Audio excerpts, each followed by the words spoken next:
భగవద్గీతలో చెప్పారు. నా దగ్గరికి నలుగురు వస్తారు, నాకు నలుగురు ఇష్టమే. నాలుగు రకాల ఆస్పెక్ట్స్ వస్తారు. నాకు నలుగురు ఇష్టమే, కానీ ఆఖరివాడు ఎక్కువ ఇష్టం. ఎవరు ఆఖరివాడు? ఎవరా మొదటివాడు? ఆర్తో జిజ్ఞాసు అర్ధార్థి జ్ఞానీచ భరతర్షభ. నా దగ్గరికి ఎవరు వస్తారంటే కష్టాల్లో ఉన్నవాళ్ళు. అసలు ఇదేంది అసలు తెలుసుకుందాం. జిజ్ఞాసులు, పైసలు కావాలి. అర్ధార్థి, పైసల కోసం ఒకడు, కష్టాలు పోవాలని ఒకడు, అసలు ఏందో తెలుసుకుందాం అని ఒకడు. 3 కేటగిరీస్ వాళ్ళు వస్తారు. 4వ వాడు జ్ఞానీచ భరతర్షభ. Those approach me with knowledge, they are very dear to me. కానీ కృష్ణుడు నలుగురు నాకు సమానమే, నలుగురు నాకు ఇష్టమే అని చెప్పాడు. అంటే వాళ్ళు యాక్చువల్గా వ్యాపారమే. అవును. 3వది ఒకటి ఏంటంటే కష్టాల భావనలో వచ్చామంటే యు ఆర్ ఎక్స్పెక్టింగ్ సంథింగ్. అవును. కానీ యాక్చువల్గా భక్తి అనేది ఎక్స్పెక్టింగ్ లేదు. నమస్తే అండి. భగవద్గీత 7వ అధ్యాయం 16వ శ్లోకంలో మన రాధా మనోహర్ దాస్ గారు చెప్పినట్టు 4 రకాల భక్తులు ఉంటారు, అందరినీ సమానంగా చూస్తాడు దేవుడు అని చెప్తున్నాడు.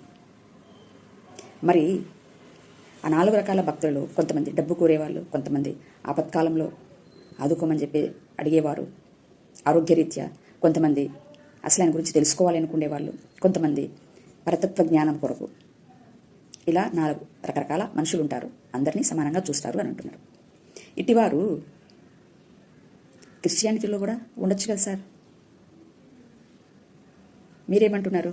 తప్పుపడుతున్నారు. ఓకే, మళ్ళీ మీరే ఏమంటారు? ఇట్లాంటి వాళ్ళు అందరినీ దేవుడు సమానంగా చూస్తాడని చెప్తున్నారు. కానీ భగవద్గీత అలా చెప్పలేదు సార్. కేవలం పరతత్వ జ్ఞానము ఉన్నటువంటి వాడు నాకు మిక్కిలి ప్రియుడు అని చెప్తాడు. ఇదే మాట బైబిల్లో క్రీస్తు అంటాడు.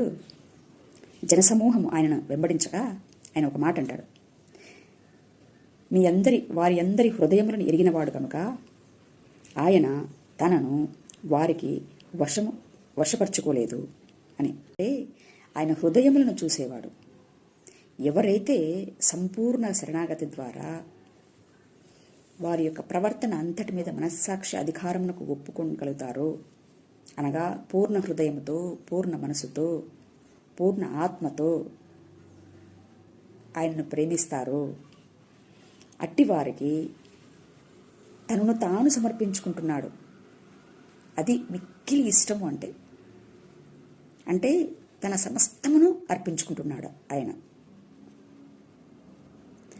ఇట్టి జ్ఞానంను వెతికేవారు కొందరున్నారు క్రిస్టియానిటీలో. లోక సంబంధమైనటువంటి ఆశలను తీర్చుకోవడం కోసం వెళ్ళేవారు కొందరున్నారు. ప్రతి మతంలో అనేక రకాలైనటువంటి భక్తులు ఉన్నారు సార్. కనుక ఎప్పుడు ఇంకొకరిని కించపరిచి మాట్లాడొద్దు అని సవినీయంగా తెలుపుకుంటున్నాను. Thank you. నమస్తే.